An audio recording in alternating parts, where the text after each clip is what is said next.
Bonjour à tous et bienvenue au Dazibao, le podcast qui vulgarise la recherche en Sciences Po. Je m'appelle Marjolaine et 2 fois par mois, je recevrai des jeunes docteurs ainsi que des étudiants en master et en doctorat pour parler de leur sujet de recherche en sciences politiques. Vous le verrez, nous sommes ici sur un champ d'études plutôt vaste, alors à la fin de chaque épisode, sur le site du Dazibao, vous retrouverez un résumé avec les points clés de chaque discussion, quelques définitions complémentaires et une petite bibliographie pour les plus aventureux d'entre vous. Et maintenant, sans plus attendre, place à l'épisode. Bonne écoute!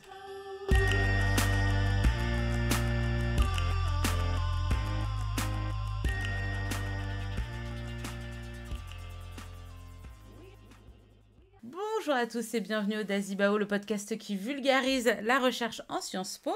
Aujourd'hui, je suis très heureuse d'accueillir Nina Bureau pour discuter de son mémoire de M2 en sciences politiques, relations internationales, une union, plusieurs voies, la fragmentation de la politique étrangère de l'Union européenne concernant la reconnaissance de l'État palestinien.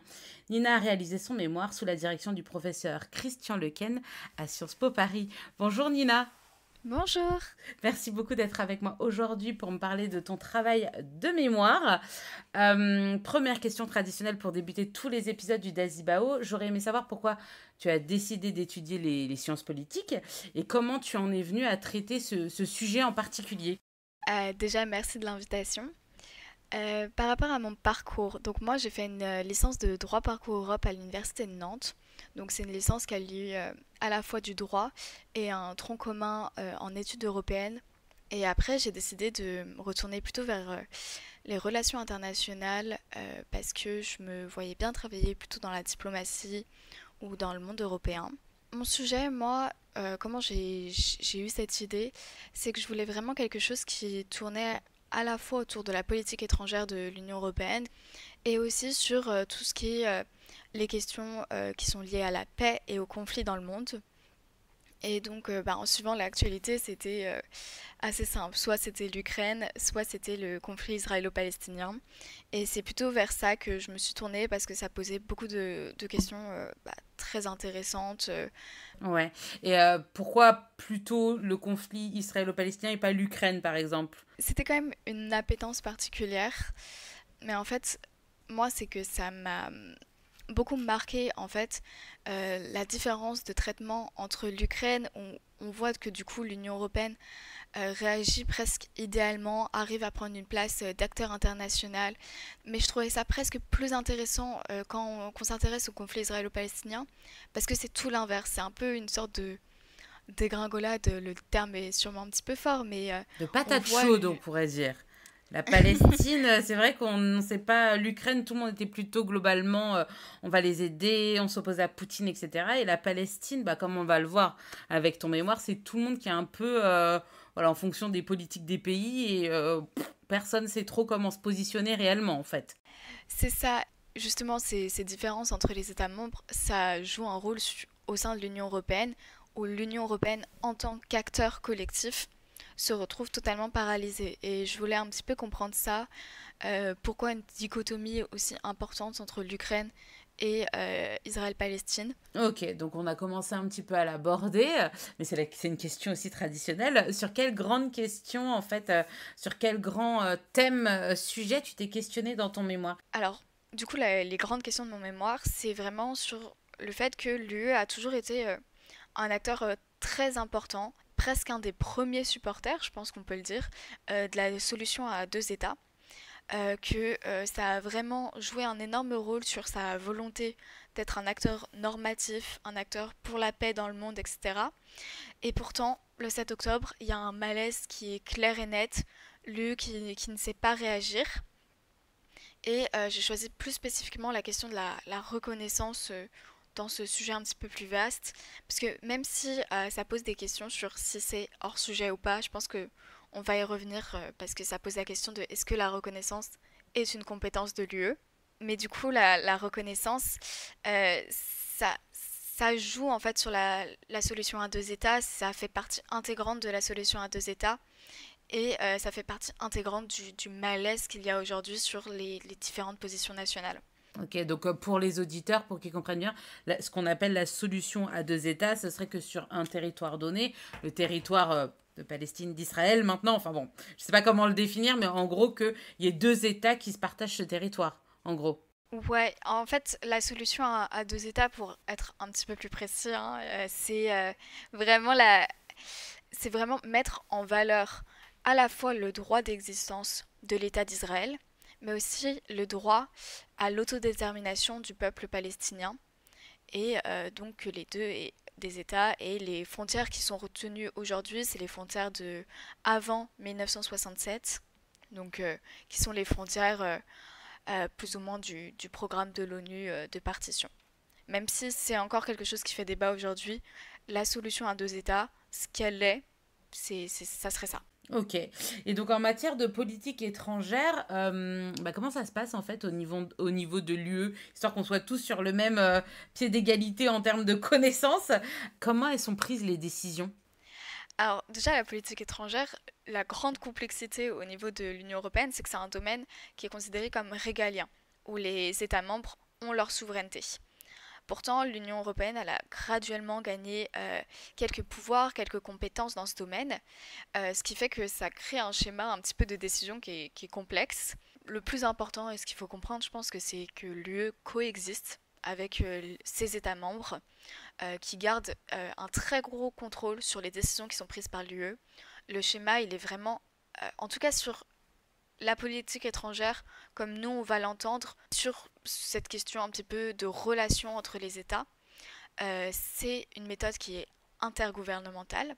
Donc c'est les institutions où les États sont majoritaires qui prennent les décisions à l'unanimité. C'est ça qui rend la politique étrangère européenne extrêmement complexe, c'est que tout le monde doit être d'accord. Donc ça veut dire que non seulement les États doivent être d'accord sur le fait de laisser de la place à l'Union européenne sur la place internationale pour que l'Union européenne agisse, mais ils doivent également être d'accord sur ce que doit dire et faire l'Union européenne. Ensuite, pour revenir un peu, on l'a dit, à la question de la reconnaissance, qui est une petite partie de la politique étrangère que les États peuvent avoir. C'est un acte qui est censé être discrétionnaire et unilatéral, donc de la part des États. Même si les États peuvent décider de le faire collectivement, ça reste un acte qui est discrétionnaire. Donc il y a un consensus auprès de tous les diplomates avec qui j'ai pu parler. La reconnaissance, c'est pas une question qui touche l'Union européenne. L'Union européenne n'a rien à dire. Même si c'est un petit peu une réponse politique, je dirais, parce que dans la pratique, l'Union européenne a toujours essayé quand même de gagner un petit peu du poids sur cette question. Donc notamment, le moment le plus marquant, ça a été après la chute de l'URSS, où l'Union européenne a fait plusieurs déclarations justement pour donner des critères, pour aider ces États à reconnaître. Il y a eu la commission Badinter. Donc même si finalement il n'y a pas eu de reconnaissance par l'Union européenne, elle a quand même essayé de grappiller des choses, elle a essayé d'être actrice. Tu veux dire qu'elle a essayé de déterminer selon quels critères les États individuellement pourraient reconnaître la souveraineté d'un État, d'une certaine façon? C'est ça, c'est exactement ça ce qu'elle a fait. Finalement, les États ne se sont pas mis d'accord. L'Allemagne a joué un petit peu cavalier seul. Mais il y avait quand même une volonté de faire quelque chose, d'essayer de prendre un petit peu, pas forcément compétence, mais en tout cas d'essayer de créer oui, Une l'union. même grille de lecture, on pourrait dire, une même grille de lecture pour que les décisions soient prises et que finalement, ultimement, ça mène à une décision commune. Si tout le monde a la même grille de lecture et accepte cette grille de lecture, ça rend les choses moins compliquées, on imagine. Exactement, c'est exactement ça. Et elle essayait presque d'aller plus loin en essayant de créer un momentum ensemble, que ces États membres reconnaissent ensemble.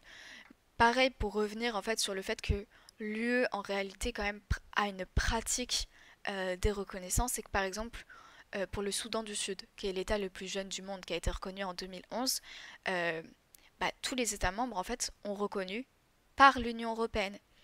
Et c'est là tout le problème lié à la fois à la Palestine, mais également au Kosovo, auquel on ne pense pas forcément, c'est que les États membres ne sont pas d'accord, donc l'Union européenne ne peut pas agir, et donc personne n'essaye de Se prendre trouve la... paralysé, ouais, c'est ça. C'est ça, on n'essaye pas de prendre cette compétence-là, et on se cache derrière le fait que l'UE n'a pas compétence bien qu'elle ait démontré une pratique par le passé. Oui, en fait, ça dépend du sujet et de son niveau de touchy, son niveau de difficulté.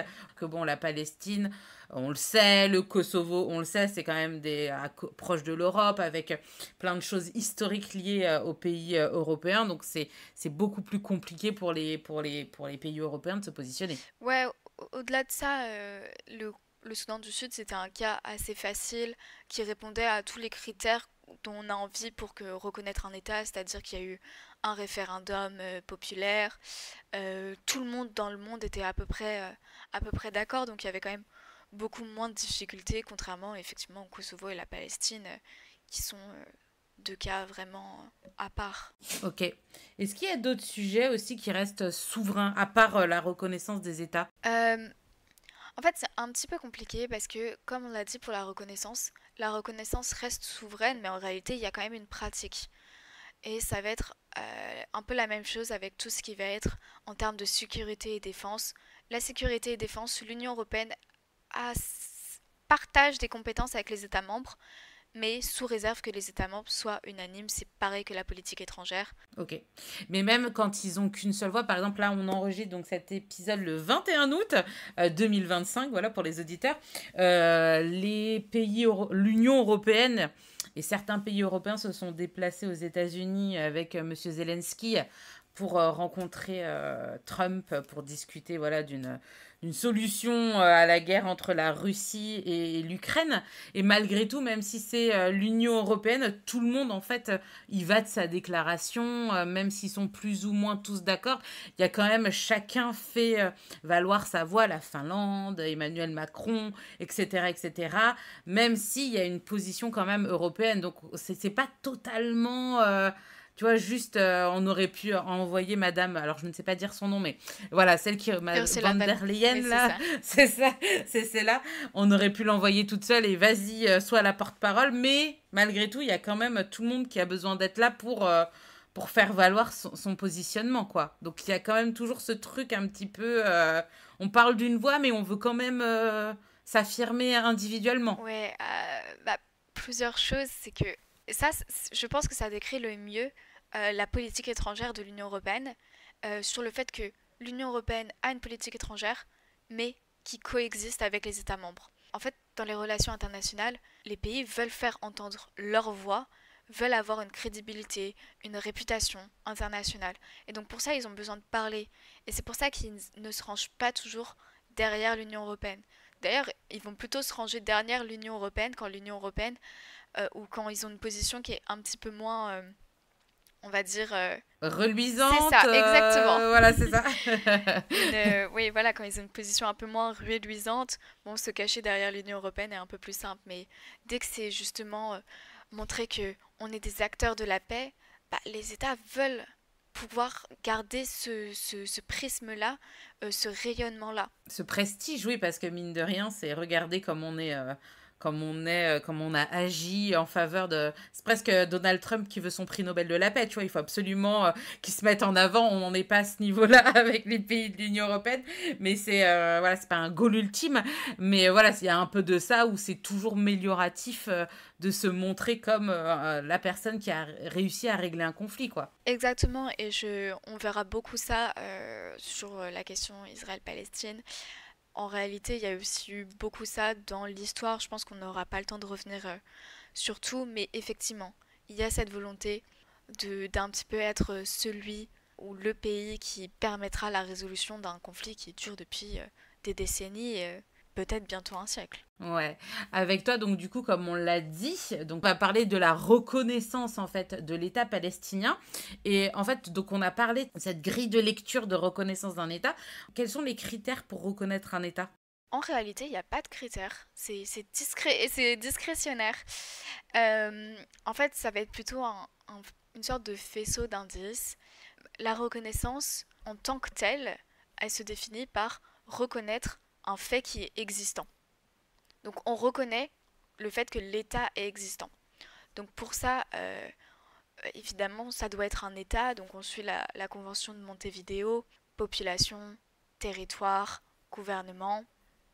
Voilà, ça c'est les basiques. Mais en réalité, on regarde aussi, en tout cas ce qui a été beaucoup mis en avant pour ne pas reconnaître la Palestine, c'est la question du manque d'effectivité du gouvernement. On disait que le gouvernement n'arrivait pas à subvenir aux besoins de sa population et en tant que tel, il n'était pas effectif, donc on n'allait pas encore reconnaître. Et on attendait justement des réformes de l'autorité palestinienne pour que justement le gouvernement puisse subvenir aux besoins de sa population et donc reconnaître la Palestine. Mais en réalité, c'est un critère qui est tout de même déjà pas totalement accepté par tous. Et en plus qui est, en tout cas, quand on s'intéresse à la Palestine, presque parfois un critère pour dire non, non, mais on reconnaît pas, mais bientôt. Parce que là, les reconnaissances ou les aveux pour une future reconnaissance bah, mettent de côté ce critère alors que c'est notamment le cas de la France. La France qui veut bientôt reconnaître la Palestine selon Emmanuel Macron. C'est pas nouveau que la France parle de reconnaissance de la Palestine, mais pendant très longtemps, de nombreuses années, la France ne le faisait pas parce qu'elle disait que justement la Palestine n'était pas encore assez effective, que le gouvernement n'était pas le bon. Et là pourtant, avec la crise qui se passe, c'est loin d'être beaucoup mieux. Et pourtant la France veut reconnaître la Palestine. Donc en fait c'est pour ça que on parle d'effectivité, mais c'est quand même un critère. En fait la reconnaissance est discrétionnaire. Les États le font en fonction des critères qui les intéressent et il n'y a pas plus de critères que ça, au-delà du fait que bon, ça doit être un État, mais pareil, c'est quelque chose qui se décide un petit peu. C'est une question qui est politique. C'est éminemment politique. Ok, donc du coup, donc le conflit israélo-palestinien, on le sait, dure depuis une sacrée paire d'années. Et comment l'Union européenne a traité ce conflit au cours de ces dizaines d'années de conflit? Est-ce qu'il y a eu des divergences de position? Est-ce qu'il y a eu parfois des grands moments de consensus? Comment ça se passe depuis toutes ces années, la relation entre Israël-Palestine et l'Union européenne? Donc en fait, ce qui est intéressant, c'est que l'Union européenne, à l'origine, c'est pas un projet qui a vocation à avoir de la politique étrangère. C'est un projet euh, économique. Certes, on voulait le faire dépasser vers des questions politiques, etc. Mais à l'origine, c'était pas le cas. Donc c'est une nouveauté de parler de politique étrangère au sein des structures de l'Union européenne, qui n'était pas l'Union européenne à l'époque, mais bon, on va l'appeler l'Union européenne pour simplifier. Euh, il y a une structure parallèle qui a été mise en place à partir des années 70 pour justement traiter des questions politiques. C'était en fait un petit peu un forum où les chefs d'État et de gouvernement se réunissaient avec certains diplomates aussi pour parler de questions politiques, pour un petit peu se coordonner. En fait, c'était juste un réflexe de coordination pour en discuter. Et en fait, ce qui est super intéressant, c'est de voir qu'un des premiers sujets où justement ces chefs d'État et de gouvernement européens ont décidé de se réunir, c'était à propos du Moyen-Orient et de la question du conflit israélo-palestinien. Dès le début, la naissance de la politique étrangère de l'Union européenne, elle est en partie sur cette question. Donc il y a beaucoup d'évolutions et il y a une histoire qui est quand même assez riche de l'Union européenne.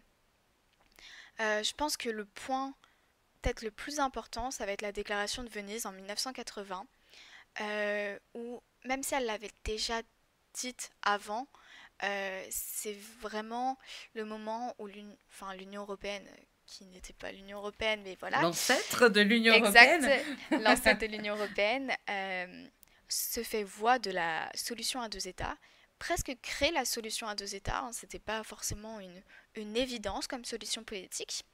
Donc on l'a dit, la solution à deux États, droit de l'existence d'Israël et autodétermination du peuple palestinien. Et ensuite, l'Union européenne va être dans des forums internationaux, dans les conférences de paix internationales, mais ne sera pas un acteur majeur. Elle n'arrive pas à se faire une place parce que justement, c'est pas encore un acteur politique. Euh, le traité de Maastricht est très jeune.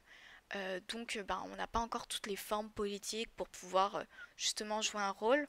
Et l'Union européenne se cache derrière une position plutôt de ce qu'on va appeler payer, not player. En tout cas, ce que les chercheurs ont appelé comme ça. Où Tu l'Union... donnes de l'argent, mais tu t'impliques pas, quoi, on va dire, c'est ça? Exactement. L'Union européenne euh, est le premier donneur de l'autorité palestinienne. Et ça, très tôt. Mais pourtant n'a pas un rôle politique, elle est vraiment subordonnée aux USA de manière générale. C'est les États-Unis qui sont le médiateur majeur en termes politiques, mais l'Union européenne se cache derrière ses efforts, donne beaucoup d'argent, essaye de s'impliquer, mais du coup a un rôle qui est quand même très subordonné. Ensuite, on a les années 2000 jusque 2014-2016 où l'Union européenne fait beaucoup de déclarations, continue d'être un donneur majeur. Et dans ces déclarations, ce qui est très intéressant, c'est que dès Berlin, donc la déclaration de Berlin en 1999, on parle déjà de readiness, donc d'être prêt, bientôt prêt à reconnaître la Palestine. Reconnaissance qui ne viendra jamais, en tout cas en termes d'Union européenne, de la part de l'Union européenne et de tous ses États membres, c'est pas encore le cas. Mais en fait, avec les élargissements, notamment aux anciens pays communistes, en fait, on est à beaucoup plus, donc c'est plus dur de prendre des positions. Ces nouveaux pays qui, par ailleurs, les pays ex-communistes avaient reconnu la Palestine lorsqu'ils faisaient partie de l'URSS ou étaient satellites de l'URSS, etc. Mais aujourd'hui, on a une position qui est totalement inverse. Je pense qu'on en reparlera parce que j'ai beaucoup travaillé sur la République tchèque. Et en fait, à partir de 2012-2014, il y a des positions qui vont être très distinctes et diamétralement opposées selon différents États. Par exemple, donc 2012, la République tchèque vote contre à l'Assemblée des Nations Unies sur le statut d'observateur de la Palestine dans cette même assemblée. Et 2014, la Suède reconnaît unilatéralement la Palestine. Donc deux positions diamétralement opposées en 2 ans d'États qui sont tous les deux membres de l'UE. Et en fait, ces divisions, elles vont un peu se consacrer au fur et à mesure. Et depuis 2016 jusqu'au 7 octobre, quasiment, il n'y a presque pas de déclaration de l'Union européenne sur la paix au Moyen-Orient. Et l'Union européenne va se murer dans un silence parce qu'elle sait que ces États ne sont pas d'accord et qu'elle ne peut pas faire de position, c'est impossible. Et du coup, elle se mure dans le silence jusqu'au 7 octobre où c'est plus réellement possible de continuer comme ça. Oui, c'est ça. Mais quel est le but? Je sais pas si tu as utilisé ça, mais en fait, ça paraît extrêmement bizarre d'avoir une déclaration, comme tu parlais, de readiness, à reconnaître peut-être bientôt l'État palestinien. Ça sert à quoi ce genre de déclaration? À apaiser les choses, à donner de l'espoir, c'est quoi le but politique? Parce que ça paraît un peu, tu sais, un peu cruel. Après, je sais pas si vraiment, dans les faits, reconnaître l'État palestinien va changer quelque chose, tu sais, du jour au lendemain, parce que vu la situation qu'on voit là à l'heure actuelle au 21 août 2025, on se dit, bon, est-ce que ça changerait quelque chose? Moi, je suis pas sûre, je le vois très négativement, mais bon, voilà, enfin, négativement la suite des choses, mais ça sert à quoi? C'est pour se mettre en avant et dire, vous voyez, on est capable de prendre presque une décision. Enfin, il y a quoi derrière ce genre de déclaration? En fait, ces déclarations, déjà, elles sont dans un contexte international où beaucoup d'organisations en parlent. Je sais plus exactement quelle organisation c'était. Je sais plus si c'était la Banque mondiale. Je crois que c'était la Banque mondiale, mais je suis pas sûre.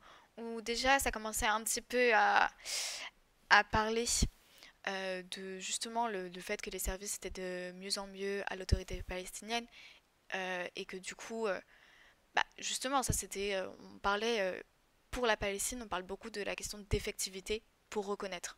On doit attendre que l'autorité palestinienne soit effective pour reconnaître l'État palestinien. Et du coup, il y a un peu de ça, et surtout l'Union européenne, dans son rôle de payeur, de donneur majeur et de partenaire majeur sur tout ce qui va être réforme avec la Palestine, parce qu'il y a aussi des missions de l'Union européenne qui sont des missions civiles EUCOPS, EUBAM Rafah, qui sont des missions en fait par rapport au secteur sécuritaire, judiciaire, policier. Donc en fait, l'Union européenne, dans ce rôle-là de, d'acteur qui va aider l'autorité palestinienne à être effective, bah, il faut bien que elle dise que ses efforts fonctionnent et que du coup la reconnaissance est, est proche parce que les Il efforts... faut justifier les dépenses, en fait, d'une certaine façon. Il y a de ça, mais il y a aussi... alors, jusqu'en 2006, qui est un événement assez important avec la fragmentation ensuite de l'autorité palestinienne, ces efforts marchaient réellement. Il y avait... c'était Toshi, qui est, enfin, je le prononce peut-être mal. C'est une chercheuse italienne en sciences politiques qui a un petit peu travaillé là-dessus, qui mettait en avant qu'il y avait quand même ces efforts fonctionnaient plutôt bien en fait. Et donc oui, ça paraissait logique et quand on regardait les efforts qui étaient faits sur les réformes, qu'effectivement la reconnaissance puisse subvenir plus ou moins bientôt. Il y avait beaucoup d'indicateurs qui étaient positifs et c'était également pour ça. Et puis en fait, ça dépend aussi des situations politiques à tel ou tel moment. Si plus ou moins d'États étaient proches de reconnaître la Palestine ou étaient plutôt en faveur de la Palestine, ou du coup ça jouait sur la déclaration, effectivement.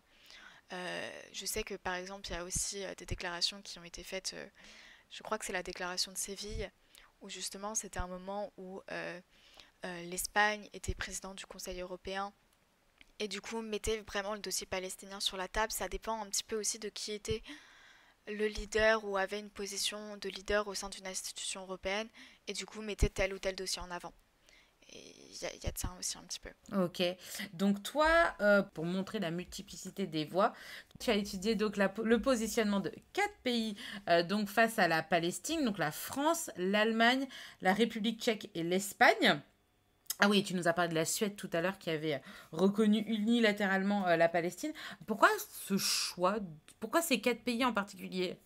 Je voulais montrer à quel point les positions nationales elles sont influencées par l'histoire d'un pays, que ce soit l'histoire nationale mais aussi son histoire internationale avec ses jeux d'alliance, par sa politique intérieure qui sont ceux qui ont mené ces 4 pays à des positions qui sont extrêmement diverses et qui sont même diamétralement opposées. Donc en fait, j'ai choisi ces 4 pays parce qu'ensuite, plus loin dans mon mémoire, j'essaye un petit peu de faire une carte des différentes positions des pays. Quels sont les différents groupes qui existent. Et du coup, ces 4 pays, c'est à peu près 4 groupes, ou en tout cas 4 positions qui sont majeures. Donc la République tchèque qui, selon l'expression même de Benjamin Netanyahou, a été qualifiée de meilleur ami d'Israël en Europe. Ensuite, il y a l'Allemagne. Donc je pense qu'on connaît tous qu'il y a une position qui est plutôt pro-israélienne, notamment liée à la mémoire. Là, j'explique juste rapidement, je ferai plus en détail après. Ensuite, il y a la France, qui est une position qui, à l'origine, est plutôt pro-palestinienne, mais qui a une position d'équilibre, mais qui penche un peu vers pro-palestinienne. C'est ambivalent. Et ensuite, il y a l'Espagne, donc qui a reconnu la Palestine avec la Slovénie et l'Irlande au sein de l'Union européenne, mais aussi la Norvège qui n'est pas un État membre, mais qui a reconnu avec eux. Et donc, qui a une position qui est très pro-palestinienne. Donc du coup, le meilleur ami d'Israël, la République tchèque. Alors peut-être que je suis pas très très forte en histoire de la République tchèque. Pourquoi? Comment on en arrive là? Comment on en arrive à ce positionnement de la République tchèque? Justement, la République tchèque, ce qui est très intéressant, c'est que on ne s'en doute pas, mais comme ça, c'est né en tant que Tchécoslovaquie, un État multinational qui avait d'ailleurs une assez forte population juive. Enfin, c'était une minorité, mais qui était assez existante. Dès le début, a été assez ouvert au projet sioniste, donc de création d'un État juif d'Israël. Dès le début, son premier président était très ouvertement un supporter d'un tel projet. Ça fait un écho dans leur histoire nationale de justement s'être libéré d'un oppresseur qui était l'Empire austro-hongrois. Enfin, ça a beaucoup de références historiques et même si aujourd'hui c'est un mythe qui est très instrumentalisé justement pour soutenir Israël, il y a quand même des parts de ce mythe qui se retrouvent dans l'histoire. Mais par contre, c'est là où la République tchèque est un cas extrêmement intéressant et fait suite à beaucoup de cas en Europe de l'Est, c'est qu'il y a la rupture soviétique, l'influence de l'URSS, sous laquelle la République tchèque reconnaît la Palestine.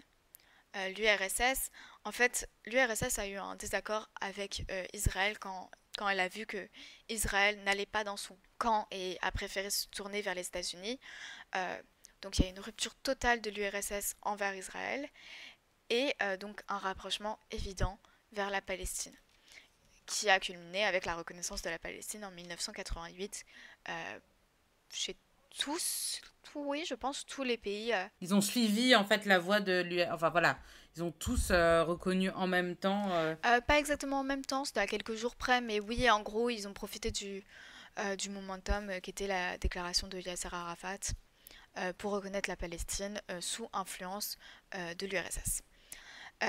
Sauf que quand justement il y a la chute de l'URSS et que la République tchèque, enfin la Tchécoslovaquie, la République tchèque, devient son propre pays, devient indépendant, il y a une volonté de contrer et d'oublier toute cette partie-là de l'histoire de l'URSS. Politiquement, on est très très opposés. Et du coup, ce qui les arrange, c'est un peu, ah mais dans notre histoire, au tout début de notre État, on était ouvertement pour Israël. Et du coup, il y a un peu ce retour aux sources qui permet également de contrer l'influence soviétique. Et c'est pour ça que la République tchèque est très alliée avec Israël, met très en avant les questions d'intégrité territoriale qui justement leur tiennent à cœur parce que ils ont eu leur intégrité territoriale qui a été bafouée par l'URSS. Donc c'est ça qui est très intéressant. Mais on en vient au problème de la reconnaissance. Est-ce que la reconnaissance de la Palestine est toujours est toujours valable? Et Ah oui, parce qu'une fois, alors on l'a pas dit, mais une fois que tu as reconnu l'existence d'un État, tu peux te dédire. Tu peux dire, ah finalement non, on s'est trompé les gars. non, normalement, c'est pas quelque chose qui marche comme ça. Sauf que dans la plupart des pays soviétiques, on a un changement d'État. On n'est plus le même État, on a un changement. Et du coup, il y a cette question de une convention de Vienne sur la succession des États explique que normalement il y a tabula rasa sur ce qui s'était passé auparavant, un peu une carte blanche. Mais sauf qu'en réalité, les États ex-soviétiques n'ont jamais vraiment fait de démarche pour dire que non, ils maintenaient pas la reconnaissance de la Palestine, même s'ils le disent assez souvent. Et la République tchèque, dans plusieurs euh, papiers officiels, documents officiels, notamment envoyés à certaines institutions, je crois que celle que je cite a été envoyée à la Cour internationale de justice, où justement ils mettent des nota bene à d'ailleurs la reconnaissance que la Tchécoslovaquie a fait, donc quand il y avait l'influence soviétique, ne tient pas. Mais sauf que aujourd'hui, c'est pas très clair. Parce que la plupart des pays considèrent que les reconnaissances qui ont été faites se maintiennent. Donc c'est vraiment une situation qui est très complexe. Parce que la République tchèque dit que non, ça ne se maintient pas, qu'elle n'a pas reconnu la Palestine. Mais la plupart des pays disent que ceci continue de reconnaître. Donc c'est un casse-tête juridique. Ok, donc ça c'est le cas de la République tchèque. Si on passait, je sais pas quel pays on pourrait faire, l'Allemagne, la mémoire de la Shoah, tout ce qui s'est passé, on se dit peut-être qu'il y a un faisceau d'indices. Ouais, l'Allemagne, je vais faire assez court parce que je pense que c'est assez connu. Euh, la racine des rapports avec l'Allemagne tient dans la mémoire de l'Holocauste. En 2009, Angela Merkel, qui est allée faire un discours devant le Knesset, donc le Parlement israélien, a dit que la sécurité d'Israël était une raison d'État pour l'Allemagne. justement en lien avec ce passé. Il y a quand même une défense d'Israël qui est très très importante. Pourtant, il y a quand même... L'Allemagne est tellement ambiguë parce que selon les différents acteurs auxquels on parle, l'Allemagne a soit une position un peu équilibrée, soit une position justement très hardcore pro-israélienne, soit une position pro-israélienne, mais ni plus ni moins. Parce que l'Allemagne reste quand même un très grand donneur à la Palestine. Donc il y a de ça, mais justement on ne veut pas forcément assumer un rôle politique. L'Allemagne, au sein de l'Union européenne, a fait partie un petit peu des pays qui ont un peu changé le curseur sur comment on voit le conflit israélo-palestinien, qui ont un peu freiné la France qui avait beaucoup d'intérêt au Moyen-Orient et du coup on parlait beaucoup de la Palestine et avait une position assez pro-palestinienne. L'Allemagne a réduit ça, a vraiment un peu changé la façon de l'Union européenne d'agir. C'est un peu l'Allemagne qui est au cœur de cette décision de faire de l'Union européenne un payeur et pas un player. Donc c'est un peu complexe et puis ce qu'il faut comprendre aussi c'est que l'Allemagne, il y a un consensus sociétal, un consensus politique qui est faramineux sur la question pro-israélienne. C'est encore une fois l'idée que c'est une raison d'État, elle se maintient et personne ne fait vraiment de désordre par rapport à ça. Même s'il y a un petit peu des oppositions, le consensus sociétal majoritaire est pour une solution à deux États où la reconnaissance de la Palestine viendrait après, une fois qu'Israël serait prêt à négocier et à reconnaître elle-même la Palestine. Ah ouais, donc ça laisse une vision sur le très très très très très long terme, on va dire. Mais c'est ça, c'est que je pense qu'on en reviendra après, mais la solution à deux États, il y a deux interprétations aujourd'hui, et l'Allemagne est totalement dans l'interprétation traditionnelle de ça doit venir, enfin la reconnaissance de la Palestine, c'est la fin du processus de paix. C'est ce qui se passera pour conclure le processus de paix. Donc oui, effectivement, ça va prendre du temps, en tout cas, au vu de la situation à ce jour. Ok, je te propose qu'on garde la France, le positionnement de la France pour la fin. Et donc du coup, le troisième pays que tu as étudié, c'est alors l'Espagne. Eux, ils sont plus du côté...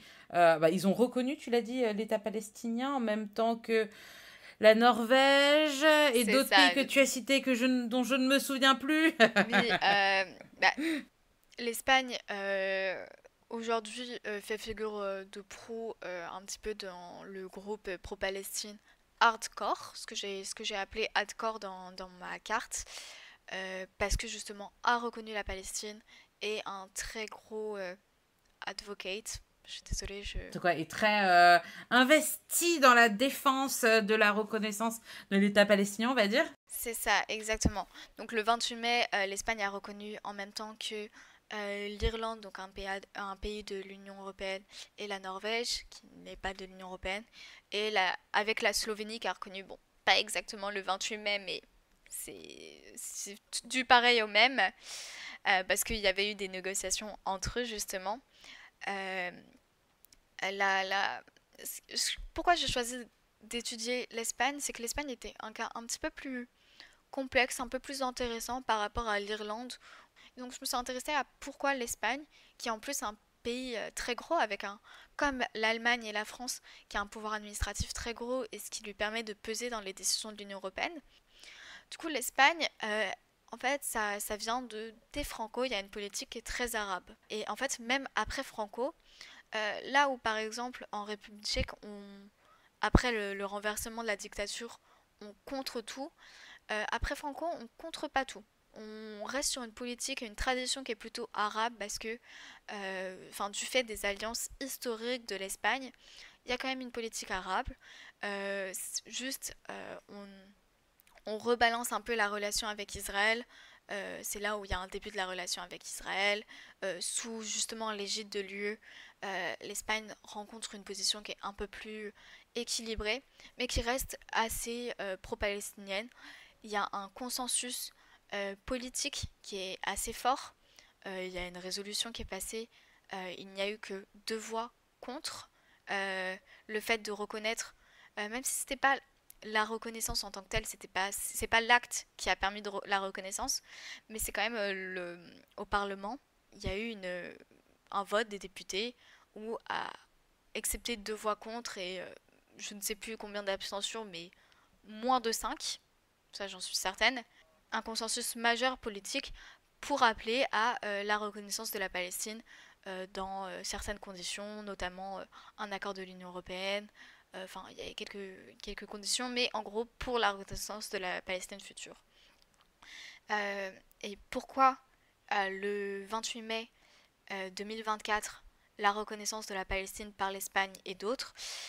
Déjà d'une pour l'Espagne, ça intervient dans un moment où le Premier ministre Sanchez essaye de faire passer son mandat un petit peu comme un acteur international, essaye de faire passer l'Espagne comme un plus gros acteur international en faveur de la paix dans le monde, de l'intégrité territoriale, paix, justice, qui sont 2 mots très forts dans sa déclaration de reconnaissance. Il y a vraiment un accent qui est mis là-dessus. Il y a aussi l'accent qui est mis sur le fait de arrêter avec le double standard de l'Ukraine, parce que justement l'Espagne dit que on a reconnu immédiatement l'intégrité territoriale de l'Ukraine. Pourquoi ne pas le faire pour la Palestine? Et en fait, cette reconnaissance, elle intervient vraiment dans un contexte de crise où justement on veut raviver la solution à 2 États. Parce que les gens n'arrivent plus à en parler, il n'y a plus assez En fait, on croit que la solution à 2 États est un petit peu morte parce que plus personne n'en parle, il y a des violences qui sont extrêmement fortes et que ça ne permet pas la paix. Donc la vision qui a été celle de l'Espagne et d'autres, c'est de justement reconnaître la Palestine, changer l'interprétation même de la solution à 2 États pour dire que la reconnaissance de la Palestine, elle doit être une étape pour permettre la solution à 2 États et la paix future entre Israël et Palestine. D'accord, comme tu l'expliquais tout à l'heure, c'est plus la fin du processus, c'est dans le processus, une étape du processus. On n'en a pas parlé de l'opinion publique en République tchèque et en Allemagne, mais est-ce que ça suit le positionnement du gouvernement ou il y a des grandes différences ou c'est la même chose qu'en Espagne, c'est plutôt la population aussi est OK avec son gouvernement, donc ça... Pour l'Allemagne, on en a un peu parlé, mais il y a un consensus sociétal et en tout cas un consensus politique qui est assez important. Ça veut pas dire qu'il n'y a pas des voix pro-palestiniennes, mais elles sont quand même moins fortes, moins entendues, elles trouvent moins d'écho. Et c'est un peu pareil en République tchèque. Il n'y a pas vraiment d'écho parce qu'en fait, il y a un article qui était assez intéressant que j'ai utilisé dans mon mémoire qui explique que les élites, notamment les élites politiques, mais aussi un petit peu médiatiques, sont très d'accord avec la position très pro-israélienne de la République tchèque, mais la couche, entre guillemets moyenne, le citoyen lambda, était quand même un petit peu moins pro-israélien comparé à la classe politique, mais j'ai plus exactement les chiffres. Mais ça reste quand même un consensus assez sociétal. Il y a pas des, il y a des manifestations comme partout dans l'Union européenne, mais pas peut-être pas aussi machin. Et là, on arrive à la France, du coup, justement sur cette question d'opinion publique, la France, elle est très intéressante parce que je pense, on fait partie dans l'Union européenne d'un des pays avec la plus grande variété d'opinions. Alors, j'exagère un petit peu en disant on fait partie dans l'Union européenne. C'est pas le cas. Il y a d'autres pays qui sont comme ça. Mais c'est vrai que la France, c'est un petit peu complexe. Il y a une partie très pro-israélienne dans la population, une partie très pro-palestinienne, une partie qui prend un peu moins position, qui va être justement on veut la paix, mais du coup on n'est ni pour l'un ni pour l'autre. Enfin, c'est tout un processus en France. Mais ce qui est très intéressant et ce qu'on oublie beaucoup, c'est que initialement la France est très pro-palestinienne. L'histoire de la France, fondamentalement, est très pro-palestinienne et ça depuis De Gaulle et sa politique arabe. Ça a été poursuivi par ses successeurs et même s'il y a eu des liens avec Israël qui ne sont pas à renier, fondamentalement la France défendait sur la scène internationale plutôt la Palestine, plutôt la solution à 2 États. La France était en fait s'est toujours beaucoup intéressé à ce dossier. Le changement, le changement qui va être majeur, c'est à partir de 2002, avec Chirac, qui va essayer de faire un plan plutôt pro-palestinien et qui est mais complètement éjecté sur la scène internationale. En fait, on ne l'écoute pas parce qu'on considère que la France, alors qu'elle devrait être qu'elle est une puissance importante, devrait avoir une position plus équilibrée, et un petit peu trop pour la Palestine en comparaison avec les autres États qui sont notamment déjà au sein de l'Union européenne. C'est une confrontation vis-à-vis de l'Allemagne qui est plutôt pro-israélienne et sur la scène internationale c'est une confrontation face aux États-Unis qui mettent un petit peu côté la France, qui disent ah, tu n'as pas une position assez équilibrée, non non non. Et du coup, ce que Chirac va faire et ce qui va être suivi par Sarkozy après, c'est d'essayer de rééquilibrer la position de la France pour présenter la France comme une puissance, euh, vraiment une puissance équilibrée et qui du coup peut prendre de l'influence, peut avoir un rayonnement sur ce sujet. On n'est plus ceux qui défendent l'un face à l'autre, on est vraiment une puissance équilibrée et du coup notre voix doit être écoutée. Et foncièrement, c'est quelque chose qui fonctionne, en tout cas dans l'Union européenne, où la voix de la France sur ce dossier, elle redevient un petit peu plus, elle reprend un peu de place, alors que l'Allemagne, depuis les années 90, avait un petit peu éjecté la France de ce côté-là, en prenant un petit peu le leadership là-dessus. Donc c'est assez intéressant, et en fait ce qui s'ensuit, c'est que depuis Sarkozy, il y a, et c'est là où on va voir une division un petit peu plus majeure de l'opinion publique en France, même si elle existait déjà. Euh, on vient, on commence à voir que l'opinion publique française est vraiment divisée sur ce sujet en gauche et en droite. Il y a évidemment des exceptions, mais en fait, ça rejoint totalement ce qui se passe dans d'autres pays, notamment en République tchèque. Les questions qui vont être liées au terrorisme islamiste, à l'immigration, vont être des sujets qui vont être liés à ce qui se passe en Israël. Et du coup, la droite, qui va du coup avoir ces sujets plutôt comme ligne de mire dans sa politique, va avoir une solidarité plus forte avec Israël, parce que c'est des choses qui lui font écho. Alors que la gauche, qui vise plutôt qui parle plutôt de justice, de paix, enfin qui va plutôt avoir des valeurs humanistes, on va dire, même si, encore une fois, tout est caricatural dans la division gauche-droite. Mais voilà, du coup, les valeurs humanistes vont plutôt être liées à la Palestine. Ce qui est presque intéressant, c'est que par rapport à ses prédécesseurs, donc qui étaient de droite, Mitterrand, lui, à gauche, était un petit peu plus... Alors, c'est là tout aussi le problème de parler en termes de pro-israélien et pro-palestinien, parce que voilà, euh, être pro quelque chose, c'est compliqué, mais ce que je voulais dire, c'est que Mitterrand était quand même un petit peu plus enclin à discuter avec Israël par rapport à ses prédécesseurs, notamment parce que à ce moment-là, en Israël, c'était la gauche socialiste qui était au pouvoir, et du coup, il y avait des liens entre les deux.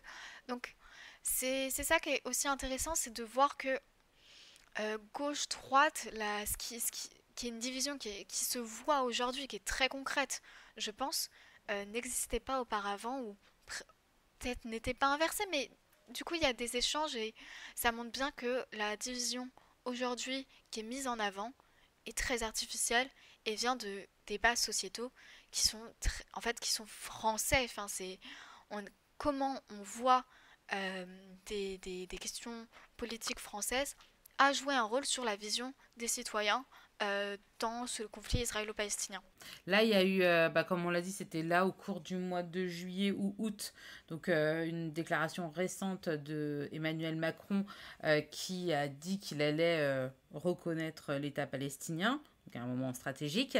Qu'est-ce qui a fait évoluer la situation? Est-ce que c'est le fait qu'on se rende compte à quel point la situation dépasse l'entendement, on va dire, qui est bon, le mot génocide qui soit utilisé, etc. Qu'est-ce qui explique en fait ce mouvement que le monde aussi se mobilise, qui est les bateaux de la paix qui partent, etc. On se souvient de ces images avec Rima Hassan, Greta Thunberg, etc. Qu'est-ce qui a fait que la France prenne, c'est pas encore fait, hein, c'est juste été une déclaration officielle du président Macron, mais qu'est-ce qui a fait que ça a changé là cet été? Alors ça n'a pas changé cet été, ça a changé avant en fait. Et en fait, les déclarations d'Emmanuel Macron et la flotilla de la paix, je crois que c'est ça le nom. C'est deux choses j'ai pas envie de dire qui n'ont rien à voir, mais c'est deux choses extrêmement différentes. En fait, Emmanuel Macron euh, euh, a alors déjà, en fait, Emmanuel Macron, contrairement à François Hollande qui l'avait mis dans son programme, Emmanuel Macron, il s'est pas trop intéressé à la question Israël-Palestine. Ce que je veux dire par là, c'est que Hollande, dans son programme en 2012, oui, en 2012, avait fait la promesse de reconnaître la Palestine. Alors ça, s'était pas fait, malgré le fait qu'il y avait eu un vote oui, à l'Assemblée nationale, il y avait eu un vote euh, de justement la gauche pour appeler le président à reconnaître la Palestine. Donc en 2014, ça s'était pas fait, mais il y avait eu ça. Encore une fois, ça montre Un que, début d'action, quoi. bah, encore une fois, ça montre qu'il y avait un peu que la question de la reconnaissance de la Palestine est jouée par la gauche dans le climat politique actuel. Emmanuel Macron, lui, c'est différent. Il s'est surtout réveillé après le 7 octobre, entre guillemets, pas le choix, enfin, on peut pas être silencieux après le 7 octobre, et ça a pris vraiment son temps. Il a continué en fait sur la politique arabe de la France. La France a beaucoup de est très partenaire avec des pays arabes. Euh, et donc Emmanuel Macron a continué sur cette tradition qui, comme je l'ai dit, remonte à De Gaulle. Et en fait, a participé dans les groupes informels, je crois qu'on y revient juste après, hein, les groupes informels, a participé justement avec les groupes informels pro-Palestine, de justement mettre en avant les partenaires arabes, etc. Mais justement, voulait attendre la France. Et ce que Macron a dit, c'est qu'il ne veut pas une reconnaissance émotionnelle, mais une reconnaissance utile. C'est ces termes exacts. Et en fait, pour une reconnaissance, ce qu'il appelle utile, c'est qu'il veut que ça change les choses sur le terrain. Mais en réalité, l'Espagne et l'Irlande le disaient déjà que leur reconnaissance, ils veulent que ça change des choses sur le terrain. Alors qu'on voit bien aujourd'hui que ça ne l'a pas fait. Mais en fait, du coup, la reconnaissance utile pour Emmanuel Macron, ça va être de vraiment avoir un maximum d'alliés, un maximum de personnes, enfin, pardon, pas de personnes, de pays, d'États qui reconnaissent également la Palestine. Et c'est pour ça que il s'est engagé déjà avec les partenaires arabes, puis ensuite en organisant une conférence aux Nations Unies avec l'Arabie Saoudite, donc qui doit se dérouler en septembre, qui devait déjà se dérouler en juin, mais la guerre entre Israël et l'Iran a totalement bouleversé l'agenda et a fait que cette conférence n'a pas pu avoir lieu, alors même que Emmanuel Macron expliquait qu'il voulait probablement profiter de cette conférence pour reconnaître la Palestine. On verra si il le fera en septembre ou pas. Mais l'objectif, et en tout cas les négociations qui se passent derrière les murs, sont avec énormément d'États pour justement avoir une sorte de mouvement de masse de reconnaissance de la Palestine, dans l'espoir que ça change un petit peu les choses sur le terrain et que justement ça freine un petit peu les projets, notamment là, le projet qui est en train de se passer en ce moment en Israël de complètement annexer Gaza et plusieurs territoires, même en Cisjordanie. Euh, Est-ce que justement avoir une reconnaissance massive par beaucoup de pays pourrait un petit peu freiner ce projet? Est-ce que il y a beaucoup de questions, mais en tout cas l'idée d'Emmanuel Macron qu'il a depuis combien de temps il l'a surtout déclaré depuis février 2025. C'est la première déclaration où il l'a fait, qui était une déclaration qui a été un petit peu ambiguë, mais qui s'est un peu raffermie à partir de mars-avril sur le fait qu'il voulait effectivement reconnaître la Palestine.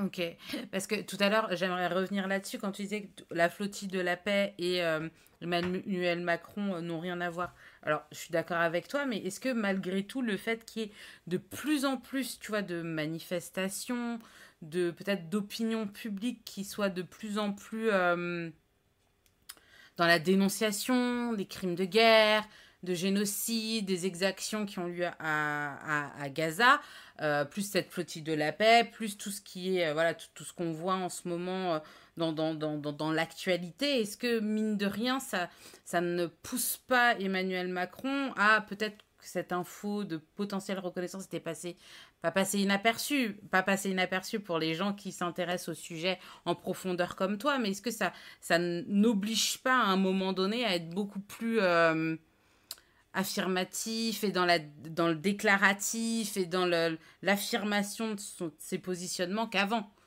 Même parce que le Canada, dans la foulée aussi, a déclaré son intention de reconnaître l'État palestinien. Tu vois, il y a eu tout un mouvement là en juillet-août, j'ai plus la date exacte, parce que en gros, ça a correspondu de ce que je vois, moi qui suis juste les médias, avec cette augmentation des dénonciations en me disant, ben là, c'est vraiment l'hécatombe.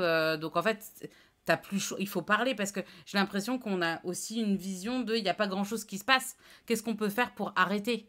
Tu vois, tu vois, c'est un peu, j'ai l'impression que l'opinion publique, et moi je me place volontairement dans l'opinion publique, où on a l'impression que y a une guerre, mais personne peut faire grand chose parce que tout est bloqué. Donc du coup, on regarde juste ça, et à un moment donné, ça pousse nos gouvernements à s'affirmer, parce que s'ils s'affirment pas, ça serait être complice de quelque chose d'horrible, quoi. Tu vois, je sais pas si je me fais bien comprendre. Si, non. Mais en fait, ce qu'il faut comprendre, c'est que c'est quand même assez antérieur. Alors évidemment, euh, quoi qu'il arrive, Emmanuel Macron a été quand même un petit peu euh, poussé par l'opinion publique. C'était une diplomate française qui, dans une de mes interviews, qui me disait que effectivement, il y avait eu un certain intérêt de regarder la politique intérieure pour prendre cette décision. Et que justement, la France était quand même très bloquée parce que l'opinion publique, on l'a dit, est très divers. Il y a des oui, il y a des non. Et donc, oui, Emmanuel Macron a été forcé de regarder l'opinion publique, mais je crois sincèrement pas que... Il a attendu qu'il y ait un génocide pour se dire tiens, si je faisais quelque chose. Je veux dire, forcément, la politique étrangère d'un pays est travaillée au long cours, et c'est pas juste parce qu'il se passe un truc qu'il s'est dit je vais reconnaître l'État de Palestine, c'est plus long, quoi. Bah, c'est pas tant ça, c'est vrai. Déjà d'une, le sujet il est remis sur la table qu'à partir de 7 octobre, avant le... Enfin, et les violences qui s'en suivent. Sinon, le sujet n'était pas remis sur la table parce que des accords, voilà. Donc, il y a de ça, il y a ce qui se passe là-bas qui est... euh, en fait, ce qui se passe là-bas a poussé la France à changer son interprétation. Jusque-là, elle avait l'interprétation traditionnelle de la reconnaissance et la fin du processus de paix. Et là, depuis le 7 octobre, et c'est bien depuis à peu près cette date, selon les diplomates, que au sein du ministère et aussi chez le président, il y a eu cette idée que non, peut-être la reconnaissance, ça doit être une étape. Peut-être que ce qui se passe, ça doit être une étape. Mais justement, il parlait de ne pas vouloir reconnaître de manière émotionnelle, ne pas utiliser ce qui se passe pour justement reconnaître. Vous voulez créer un vrai mouvement de fond avec beaucoup de pays pour justement permettre que la reconnaissance soit utile, même si, encore une fois, c'est tout un débat sur est-ce qu'elle sera vraiment utile. Et là, je crois que en tout cas, dans ses déclarations, il utilise toujours un petit peu parce que de toute façon, ce qu'il essaye de faire, c'est que ça soit massif, hein.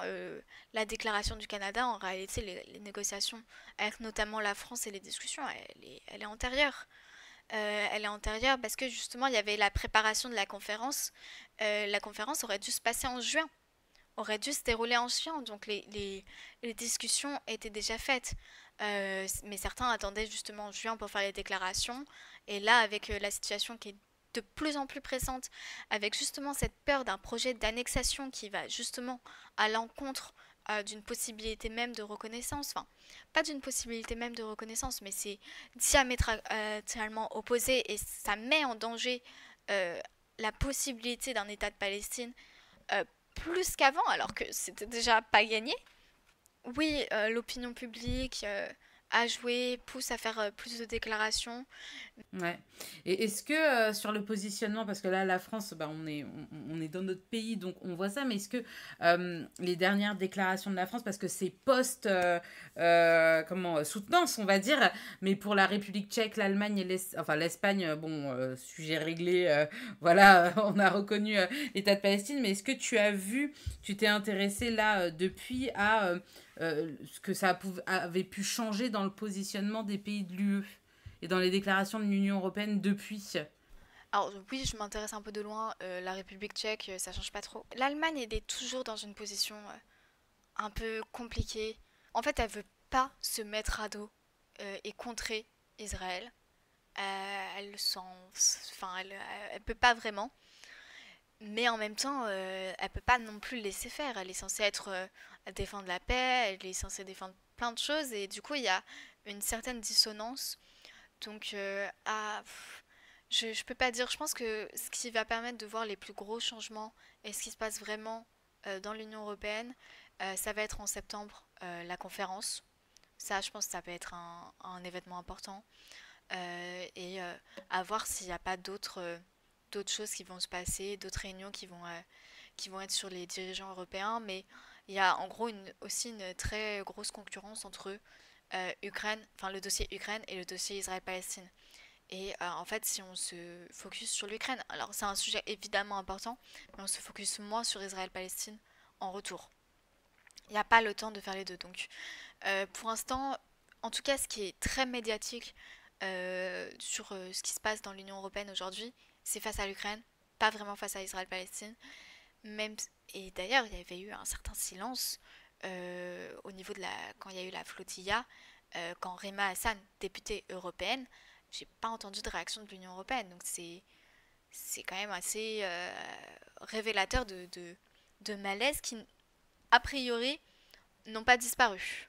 Mais qu'est-ce que ça dit en fait sur la politique étrangère européenne? Est-ce que l'Union européenne, bon, comme tu le signifiais au début, l'Union européenne à la base c'était économique, mais maintenant ça a des velléités de politique étrangère, même il y a des questions d'organiser une défense commune et sécurité, tu sais, si on va plus loin. Mais en fin de compte, qu'est-ce que ça dit sur cette organisation européenne qui en fin de compte n'arrive pas à se mettre d'accord sur un sujet aussi urgent, aussi dangereux, aussi révoltant. Est-ce qu'en en fait on n'est pas complètement dans la décrédibilisation de l'Union européenne? Parce que ça donne quand même une image négative. Négative est vraiment un euphémisme. Ouais, bah, enfin, vraiment la fragmentation des positions nationales que du coup je viens de décrire par ces quatre pays, ça produit un problème sur la cohérence globale de la politique étrangère de l'Union européenne. Ça, il y a assez peu de doute. Déjà, d'une, ce que ça démontre, c'est une différence d'interprétation majeure dans la solution à deux États. C'est le cœur du souci entre est-ce que la reconnaissance, elle doit subvenir à la fin du processus de paix, qui est la définition traditionnelle et donc aujourd'hui celle que soutient l'Union européenne parce qu'elle n'est pas revenue dessus, ou alors est-ce que ça doit être une étape, ce que défendent beaucoup de pays de l'Union européenne aujourd'hui. Ça pose des questions qui sont éminemment politiques et un des premiers effets de cette discorde profonde, c'est qu'il y a, sur les questions de reconnaissance, c'est qu'il y a une sorte de ruissellement sur d'autres thèmes qui sont liés au conflit israélo-palestinien, où il y a une paralysie qui est de plus, enfin, qui est assez visible. On a du mal à prendre des décisions, les négociations elles sont assez dures. On ne veut même pas parler de la solution trop à deux États, au-delà, enfin, en tout cas de l'interprétation qu'on doit en faire, parce que ça serait ouvrir une boîte de Pandore. C'est quelque chose de très complexe sur la crédibilité et la paralysie institutionnelle que c'est en train de créer.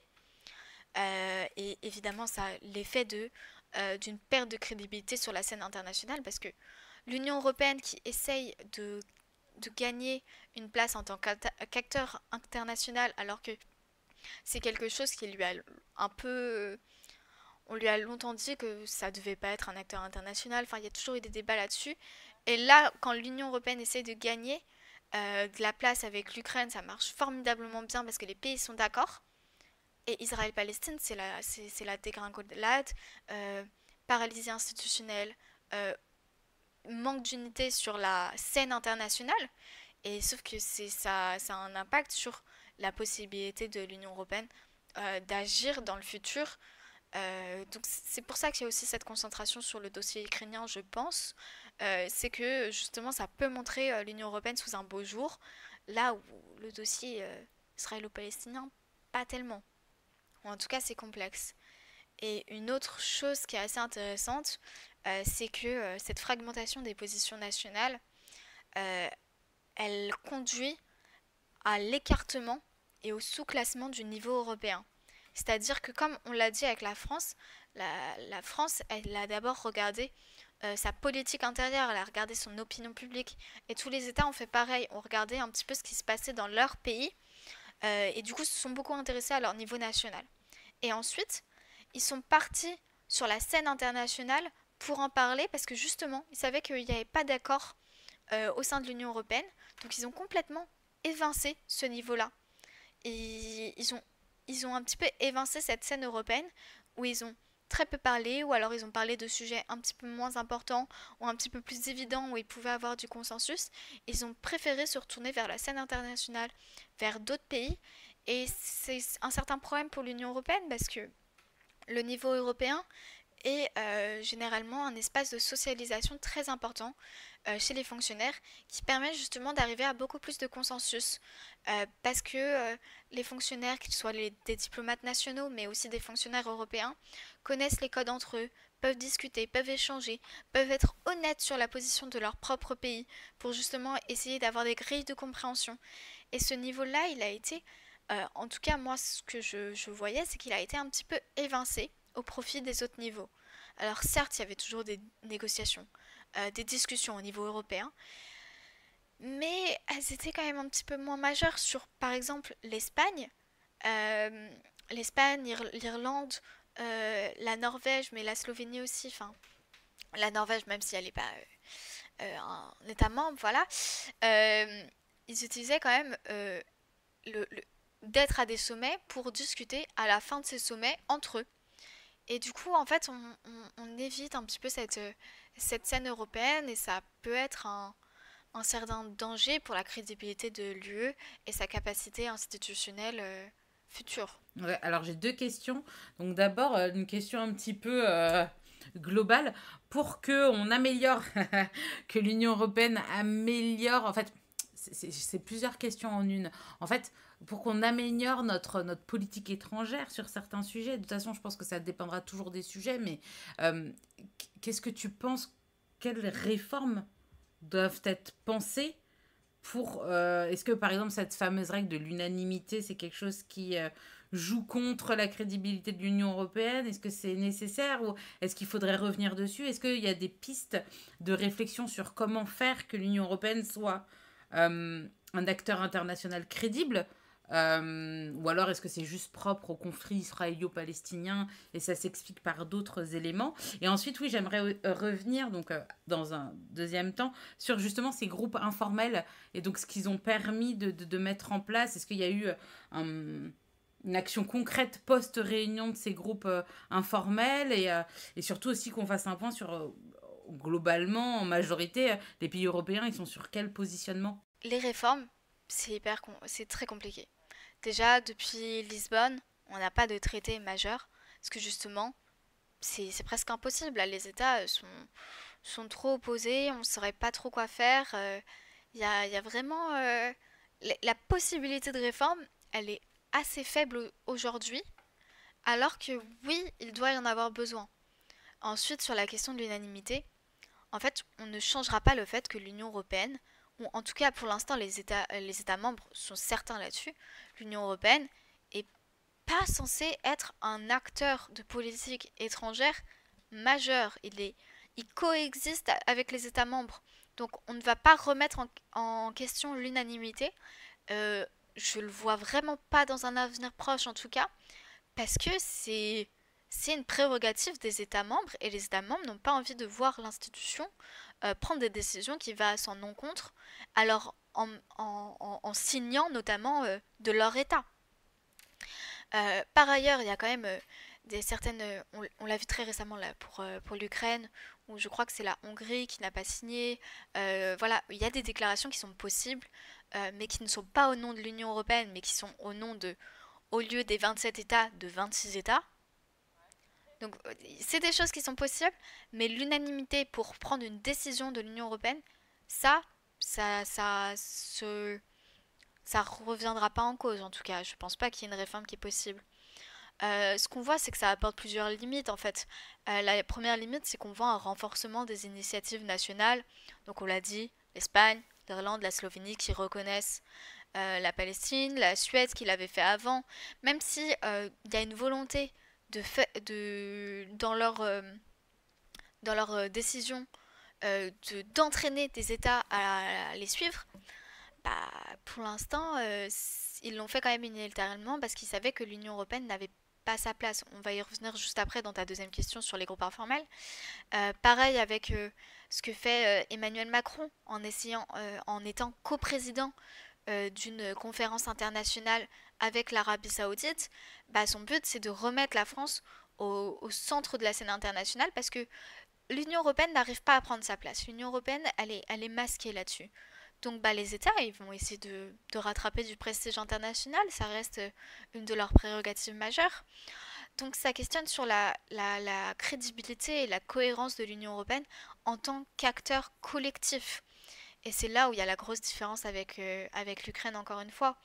C'est que bah, dès qu'ils sont d'accord, l'UE peut être un formidable acteur. Les services peuvent fonctionner extrêmement bien, être rapides, prendre plus de compétences qu'ils n'en ont, avoir plus de liberté. Parce que justement, les États membres peuvent leur laisser plus de place. Mais dès lors que ce n'est pas le cas, que les États membres ne sont pas d'accord, et ben l'Union européenne bah, revient et dans une espèce de paralysie. Et ça montre, cette deuxième limite, une vraie fragilité du mécanisme institutionnel dès lors qu'on est dans un cas de crise. Et ce qui a été particulièrement marquant, c'est qu'on a eu des clashs entre différents commissaires, notamment Ursula von der Leyen et Joseph Borrell. Donc Ursula von der Leyen qui est la présidente de la commission et Joseph Borrell qui était, maintenant il a été remplacé par Kaja Kallas qui justement est un petit peu plus proche des positions d'Ursula von der Leyen, donc ça pose moins de soucis. Mais Joseph Borrell, c'est un Espagnol qui a des positions espagnoles, donc plutôt pro-palestiniennes, et qui est normalement le visage de la politique étrangère de l'Union européenne. Et sauf que ce visage, au tout début, juste après le 7 octobre, en tout cas pendant la durée du mois d'octobre, von der Leyen a essayé de l'évincer. Et enfin, de l'évincer, non, mais elle a eu des propos de politique étrangère en très fort soutien d'Israël et a dû être remise à sa place par Charles Michel, qui est le président du Conseil européen. Donc le Conseil européen, c'est le conseil où se réunissent les chefs d'État et de gouvernement pour prendre les grandes orientations politiques de l'Union européenne. Et Charles Michel a dû la remettre à sa place en lui disant que ce n'était pas son rôle et qu'elle devait laisser Joseph Borrell s'exprimer. Sauf que Joseph Borrell s'est retrouvé face à beaucoup d'obstacles. Déjà d'une, les services étaient dans un conflit majeur entre est-ce qu'il devait l'écouter lui ou Ursula von der Leyen. Joseph Borrell était aussi confronté au fait que Israël lui interdisait de venir sur son territoire. Enfin, pas interdire, excusez-moi, c'est pas le bon terme. Déconseillait, décourageait pour être... En fait, au-delà des conseillers, il lui disait qu'il n'aurait pas son accréditation diplomatique et donc la sécurité qui va avec. C'est-à-dire que le gouvernement israélien ne le protégerait pas sur le territoire comme il le ferait normalement pour n'importe quel dirigeant venant sur son territoire. Presque lui interdisait de venir parce qu'il ne garantissait pas sa sécurité comme devrait le faire un État qui reçoit une visite diplomatique. Donc n'accorderait pas de visite diplomatique officielle. Donc voilà, pareil, entre les commissaires et des États, il y a eu des clashs.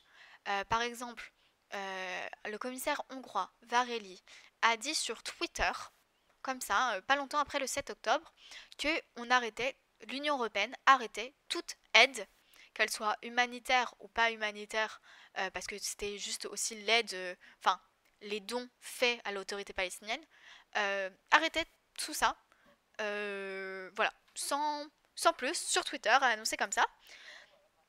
Et je sais plus si les États ont répondu sur Twitter ou pas, mais certains États, je crois que c'était notamment l'Irlande, lui a dit bah on n'a pas parlé de ça en conseil, nous on n'a jamais rien dit là-dessus, donc je pense pas que ça puisse être possible. Et du coup, ça a dû...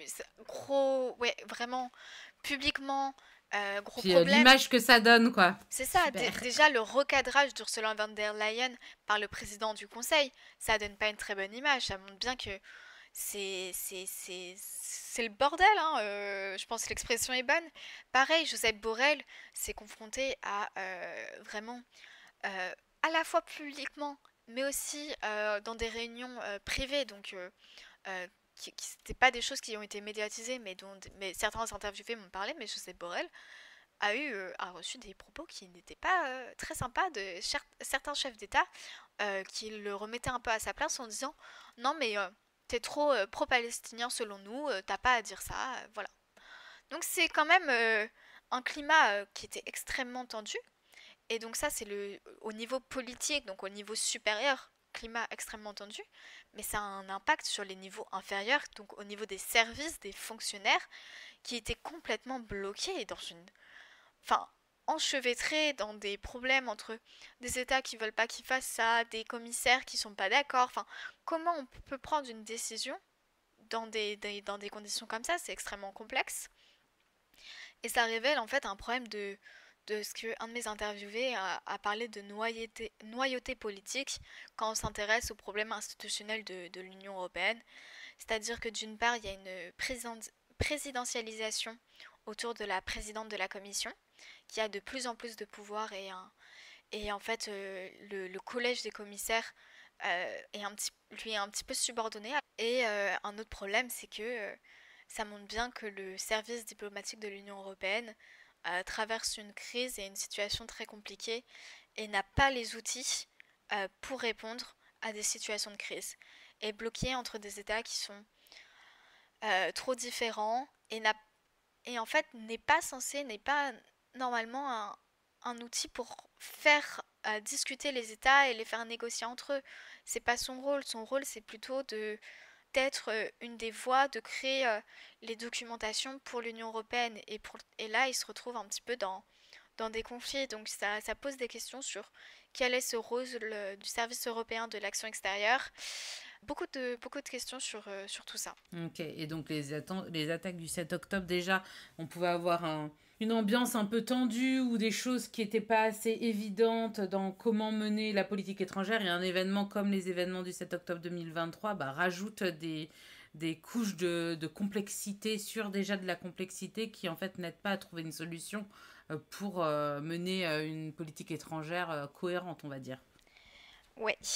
Bah clairement, les 7 octobre, déjà d'une, je pense que ça a été un choc international, enfin y a aucun doute là-dessus.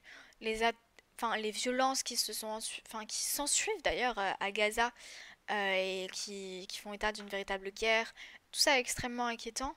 Et c'est ça qui a poussé l'UE à sortir de sa stratégie, ou pas vraiment une stratégie, c'était plutôt une position de silence quant au conflit israélo-palestinien, parce qu'elle savait qu'elle n'était pas d'accord. Sauf que là, après le 7 octobre, l'Union européenne ne peut pas continuer à être silencieuse. Ça ne peut pas être un acteur qui prétend un statut international et qui ne parle pas de situation internationale aussi grave. Et c'est ça qui est compliqué avec le 7 octobre, c'est que ça a remis, en fait, c'est la résurgence des désaccords de l'Union européenne qui viennent sur une place publique presque. Il y a eu des difficultés pour ne serait-ce qu'avoir un accord sur des choses assez simples quand on regarde les traités et les positions de l'Union européenne. Euh, le rappel à la solution à deux États a été plus ou moins complexe à faire parce que comme il y avait des interprétations différentes, tout le monde n'était pas d'accord sur les termes dans lesquels il fallait en parler, donc ça rajoute une couche de complexité. Mais même sur des questions de juste l'appel au cessez-le-feu, les pays n'étaient pas d'accord parce que il y avait des pays qui mettaient en avant le droit le droit à la défense ou la légitime défense d'Israël. Et du coup ne voulaient pas encore appeler un appel à cesser le feu parce que Israël, selon eux, avait le droit de se comporter comme elle se comportait. Donc même sur quelque chose, alors que l'Union européenne met quand même, en tout cas essaye de se vendre comme un acteur international normatif autour de valeurs de paix et avait du mal à juste appeler un cessez-le-feu, c'est ce qui est quand même assez inquiétant. Ou même sur les questions d'aide humanitaire, Il y avait une ambivalence, des négociations qui ont été complexes, euh, des négociations qui ont été complexes aussi sur les sanctions à donner, que ça soit les sanctions face à l'organisation terroriste du Hamas, c'est un peu moins complexe, mais les sanctions face aux colons israéliens violents, ça a été complexe. Euh, Tout ça, enfin le 7 octobre a vraiment en fait réveillé les désaccords de l'Union européenne qui étaient existants, qui étaient déjà existants, mais qui étaient juste passés sous silence.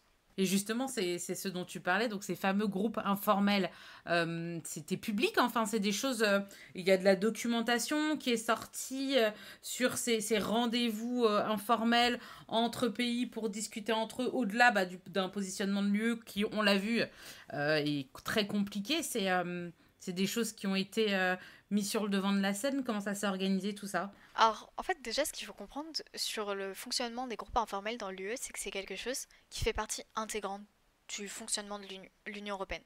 Sur tous les sujets, il y a des groupes informels avec différents États selon les sujets. Que ça soit en politique étrangère, mais sur tous les sujets, hein, sur tout, il y a des groupes informels, des négociations. Il y a même des groupes informels qui ont été institutionnalisés et formalisés, mais toujours avec un fonctionnement informel. Enfin, c'est vraiment les groupes informels, c'est partie intégrante du fonctionnement de l'Union européenne. Et encore plus quand on touche à des questions de politique étrangère, parce que les groupes informels, ça permet de se réunir dans un espace et du coup d'obtenir plus facilement des compromis parce qu'on est un petit peu moins nombreux, on peut s'allier à qui on veut, discuter avec qui on veut. Et du coup là sur la question du conflit israélo-palestinien, le choix qui a été fait par les pays, c'est de se réunir vraiment en fonction des pays avec qui ils sont d'accord, avec qui ils sont déjà d'accord. C'est pas le cas sur tous les dossiers, c'est presque plus intéressant sur d'autres dossiers où des États qui sont pas d'accord à l'origine se réunissent. Sur ce dossier, c'est pas le cas, mais du coup, ils se réunissent sur des plus petits espaces parce que ça leur permet d'arriver ensuite dans la négociation avec ah, on est plusieurs à avoir telle position. Et du coup, ça fait une petite force dans les négociations, c'est important. Comme je l'ai dit, sur le conflit israélo-palestinien, ils se sont réunis en like-minded states, donc des États qui étaient déjà d'accord. Euh, j'ai j'ai dans mon mémoire, j'ai fait une petite carte. C'est un petit peu dur à décrire une carte en podcast, mais je vais essayer. Mais je la mettrai si tu m'autorises. Peut-être je pourrais la mettre dans l'article qui te sera consacré. Donc comme ça, les auditeurs pourront aller jeter un petit coup d'œil à la carte si tu m'autorises à la publier. Bien sûr. Ça, je pense que ça sera Ok, d'accord, beaucoup très plus bien. simple. Mais oui, donc sur cette carte, j'ai évidemment deux groupes, le groupe pro-israélien, le groupe pro-palestinien, à l'intérieur duquel il y a pour chacun un groupe de hardcore, donc c'est-à-dire les États qui vont les plus défendre. Donc par exemple dans le groupe pro-israélien, le hardcore, ça va être la Hongrie et la République tchèque. Pour le groupe palestinien, ça va être l'Irlande, l'Espagne, la Slovénie qui ont reconnu la Palestine.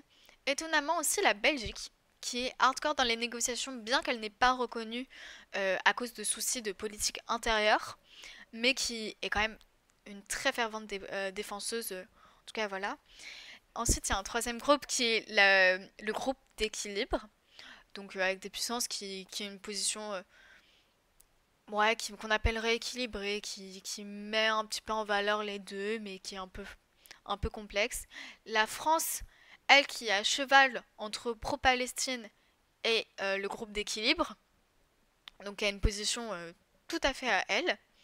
Et ensuite, il y a un dernier groupe qui va être ce que j'ai appelé les ventres mous. Donc même ils sont plutôt pro-israéliens, pro-palestiniens, plutôt pas d'avis, c'est un groupe à part parce que ils négocient pas plus que ça sur ce sujet. C'est pas des acteurs majeurs de ce sujet parce que l'Union européenne, c'est 27 États, tout le monde ne s'intéresse pas à tous les sujets. Par exemple, les États baltes, eux s'intéressent majoritairement à la question de l'Ukraine et du coup ont un petit peu moins d'intérêt sur le conflit israélo-palestinien. Ils restent quand même un peu plus pro-israéliens, mais voilà, ils sont pas des acteurs majeurs des négociations, ils font pas nécessairement partie d'un groupe informel en tant que tel.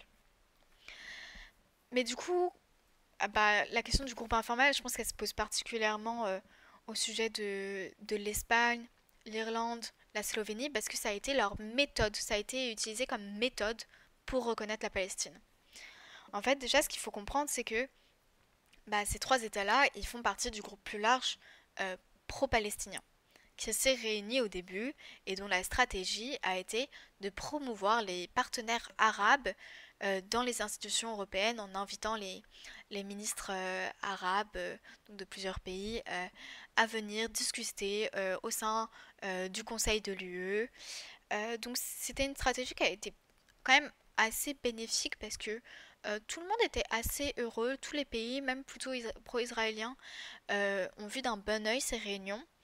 Donc ça permet d'avancer quand même un petit peu les intérêts de la Palestine, mais pas non plus outre mesure. Et c'est là on est rentré sur un désaccord majeur au sein du groupe large pro-palestinien entre des États qui voulaient agir vite, maintenant, raviver la solution à des États, et d'autres États, notamment la France, hein, qui est un peu leader de ce groupe, qui voulait attendre d'avoir des meilleures conditions. Enfin, selon le diplomate espagnol, il y avait une confusion dans les paramètres basiques des actions qui devaient être faites dans le groupe pro-palestinien. Et c'est pour ça que l'Espagne, l'Irlande, la Slovénie, euh, eux ont décidé de passer à la vitesse supérieure avec le soutien en plus de la Norvège. Étonnamment, il y a beaucoup de pays qui ont participé à justement des réunions avec eux. Même la France a pas mal discuté avec eux. La Belgique, beaucoup. Malte, qui était allé assez loin dans ses négociations avec eux, jusqu'à signer même une déclaration en marge justement d'un Conseil européen. C'est ça qui est assez intéressant, c'est que c'était un niveau politique qui était très haut.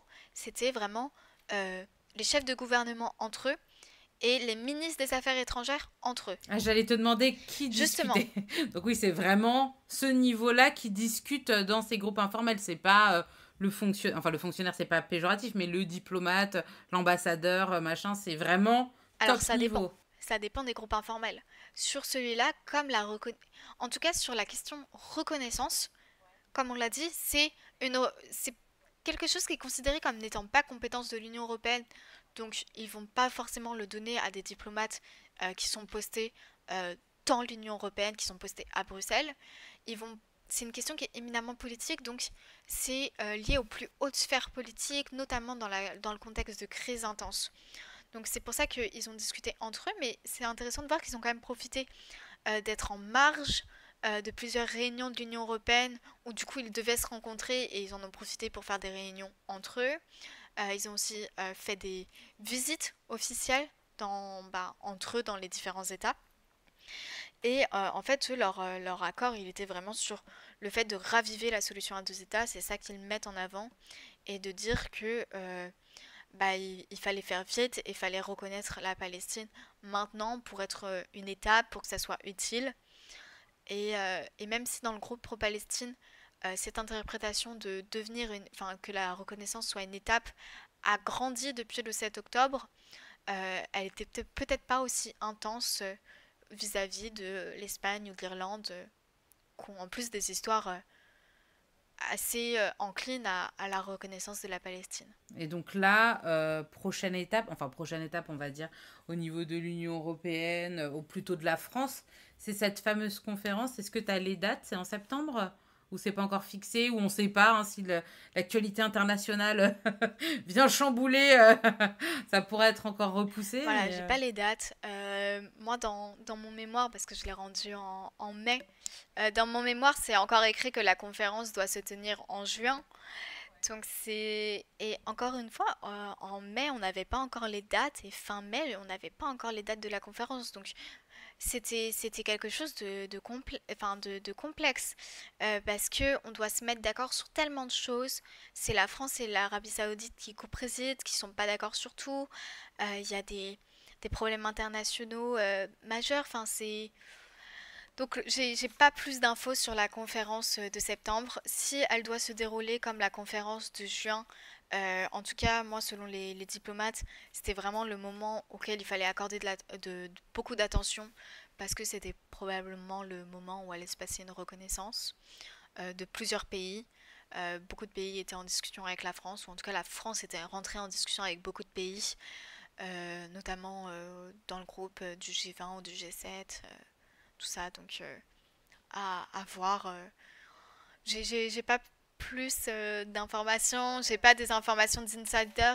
À ton avis, pourquoi c'est si compliqué de prendre... Alors, on en a parlé, hein, République tchèque, Allemagne, Espagne, France, le poids de l'histoire, le poids des relations avec les États-Unis, tchi, enfin, etc., etc. Pourquoi c'est si compliqué de prendre une décision commune sur la question de la Palestine? Est-ce que c'est juste dû à ces facteurs dont on a parlé ou on peut aussi y voir sans crier au racisme ou à l'islamophobie ou des choses comme ça, aussi le tournant que prend certains pays européens vis-à-vis de la polarisation des opinions, parfois de la droitisation de certains pays, etc. Est-ce que ça peut être aussi un élément, on n'en a pas parlé pendant notre discussion, mais est-ce que ça peut être un élément qui peut être mis en avant dans ces difficultés politiques à se mettre d'accord alors qu'on est juste face à une guerre et des risques de génocide, quoi. C'est tout bête, quoi.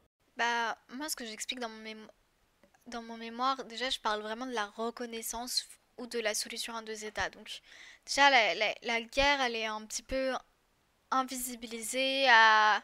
Voilà, j'irai pas jusqu'à dire que c'était qu'un élément de décor, mais c'était quand même un petit peu le cas.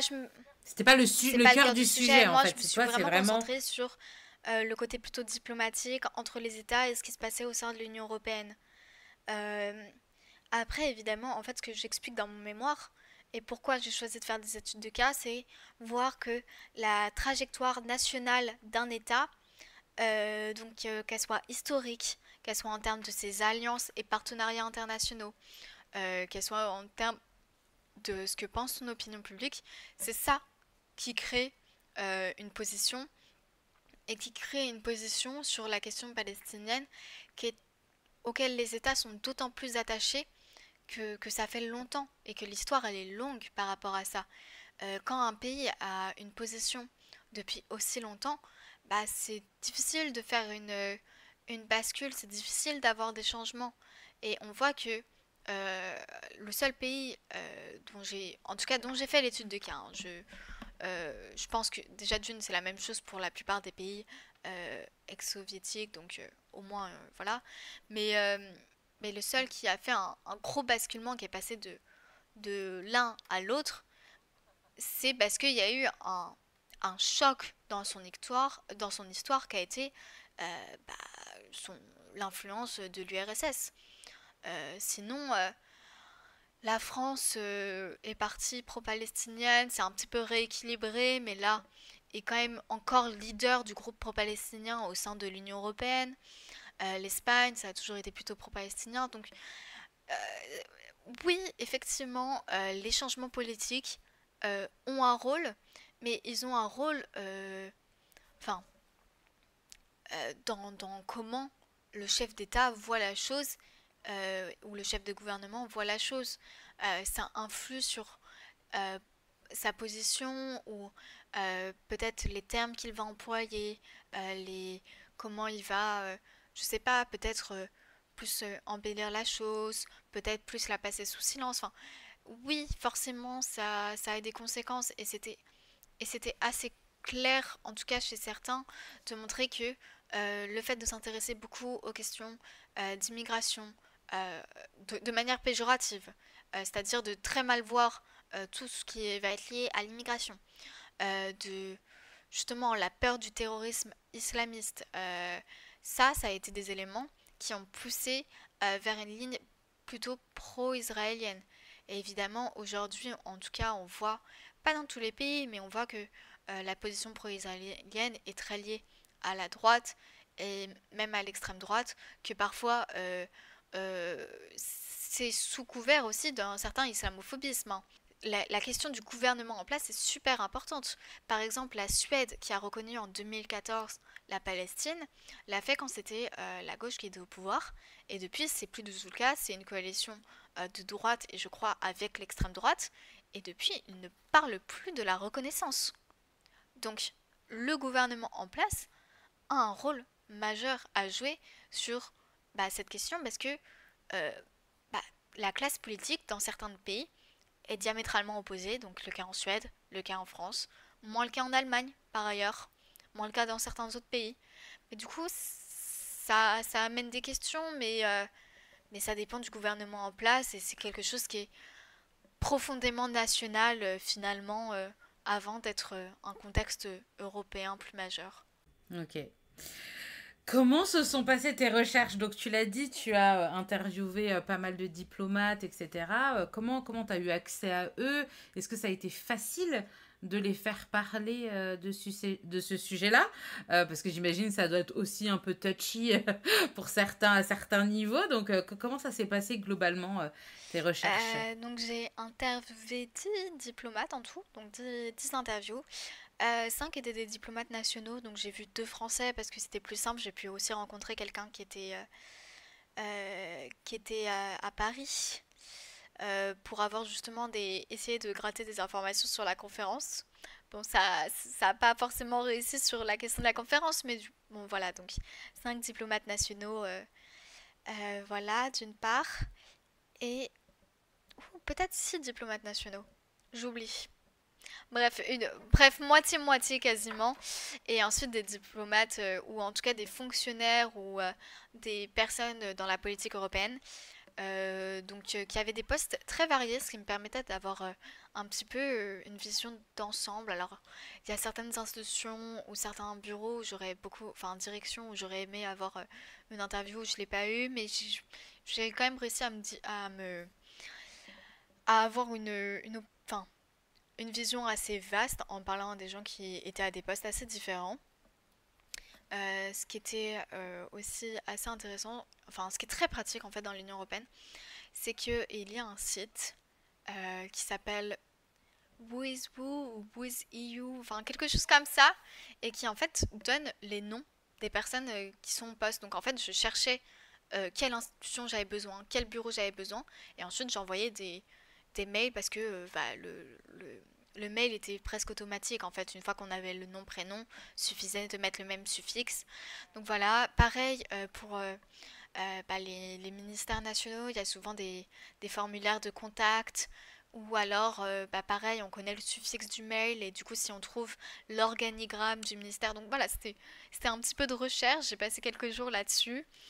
Euh, donc voilà, pas si compliqué. Et en fait, j'ai eu beaucoup de chance parce que j'ai eu beaucoup de réponses positives. Alors, j'ai pas eu 100% de réponses positives, mais j'en ai eu quand même un certain nombre, ce qui m'a beaucoup aidé. Je suis très reconnaissante pour les personnes que j'ai interviewées qui, très franchement, étaient assez ouvertes avec moi. Donc, bien évidemment, ils peuvent pas tout me dire, mais le fait que, d'une part, euh, voilà, je vais pas publier mon mémoire, je fais pas des citations exactes dans mon mémoire, j'anonymise, évidemment. Je les ai pas enregistrés, ce qui fait que bah, ce qu'ils me disaient, voilà, j'avais pas de traces orales, personne pouvait les rechercher. Euh, L'anonymat était suffisamment bien tenu pour ça aussi. Euh, je crois qu'ils ont été assez ouverts avec moi. Après, ça dépend tout, ça dépend. Peut-être que certains diplomates sont de nature un petit peu moins ouverts, d'autres sont. Voilà, ça dépend aussi comment ils me voyaient moi en tant que jeune chercheuse qui était étudiante en master, qui a plutôt un attrait pour devenir diplomate ou rentrer dans ce monde européen plutôt que de continuer dans la recherche. Donc il y avait peut-être cette sensation aussi de ah, c'est quelqu'un qui veut aussi appartenir à notre groupe, qui nous ressemble. Donc peut-être que ça a joué aussi. Je sais pas, mais en tout cas, j'ai eu beaucoup de chance. Mes interviews étaient vraiment très enrichissantes. Enfin, moi, j'ai beaucoup gagné. Ils m'ont donné aussi beaucoup de conseils personnels, en fait. Donc voilà, c'était vraiment des... En tout cas, pour des étudiants qui veulent faire des mémoires, je conseille vraiment l'interview parce que je suis quelqu'un de timide à l'origine. Et j'ai vraiment beaucoup aimé l'expérience humaine. Faut pas stresser. Faut pas être stressé et généralement, ils nous voient comme En fait, ils aiment bien. Ils aiment bien aussi les diplomates. Ils aiment bien que les gens soient curieux et les trouvent. Ouais, et s'intéressent à leur travail Voilà, aussi. exactement. Et je crois que c'est souvent le cas dans les interviews. C'est les gens sont quand même contents qu'on leur pose des questions. Donc c'était assez enrichissant. Ok. Tu l'as un peu évoqué tout à l'heure quand tu parlais de l'idée d'étudier en fait l'influence des États-Unis sur le positionnement de différents pays européens. Mais bon, bah, il y a une limite de pages dans ton mémoire, une limite de temps. Tu peux pas travailler sur tout. Donc, c'est une de mes questions que j'aime bien poser un peu à la fin de l'épisode. Une espèce d'ouverture du sujet. Est-ce qu'il y a d'autres éléments qui te semblent importants et qu'un étudiant, un futur étudiant, un M2, pourrait creuser dans le cadre d'un mémoire autour de ce sujet où globalement déjà l'influence des États-Unis c'est pas mal. Euh, je pense que l'influence des États-Unis c'est intéressant, mais c'est aussi, enfin si, ça peut être intéressant, mais ça peut être un sujet en soi. Moi, dans mon mémoire, j'aurais eu assez peu de place pour en parler parce que j'aurais dû choisir des études de cas différentes. Et sauf que les études de cas que j'ai choisies, je pense, étaient assez pertinentes pour ce que je voulais montrer. Mais ce qui aurait été peut-être intéressant dans mon sujet, c'est que moi, j'ai beaucoup aimé cette question de socialisation, de ce qui se passait à l'intérieur. Moi, j'aime beaucoup ça, un petit peu avoir j'aurais beaucoup aimé être un petit peu une petite souris, être vraiment là dans cette discussion. Et il y a ce côté, toutes les questions autour de la socialisation dans l'Union européenne, où il n'y a pas toujours beaucoup de recherches sur la socialisation quand ça s'intéresse à la politique étrangère, alors même que c'est extrêmement complexe et c'est là où il y a beaucoup de choses à voir. Donc un petit peu ce que je regrette, mais en même temps, je n'aurais pas pu le faire. C'était plutôt si quelqu'un veut faire un doctorat sur ce sujet, c'est vrai que la méthode de l'ethnographie, donc de l'observation participante, euh, aurait été vraiment passionnante sur ce sujet de manière générale. Et aussi, une d'autre chose qui m'intéresse, c'est que mon sujet, je me suis concentrée sur la reconnaissance, mais j'aurais pu me concentrer sur tellement d'autres choses. J'aurais pu me concentrer sur les questions autour des sanctions qui sont faites notamment face aux colons israéliens, mais aussi face à plusieurs entités palestiniennes, qui sont des questions extrêmement complexes et qui sont en plus directement des compétences de l'Union européenne. Donc l'Union européenne doit agir dessus, elle a vocation à agir dessus, mais pourtant elle le fait difficilement, il y a beaucoup de débats, de clash de positions. Donc ça aurait été pareil, un sujet très intéressant. Mais voilà, il faut faire des choix.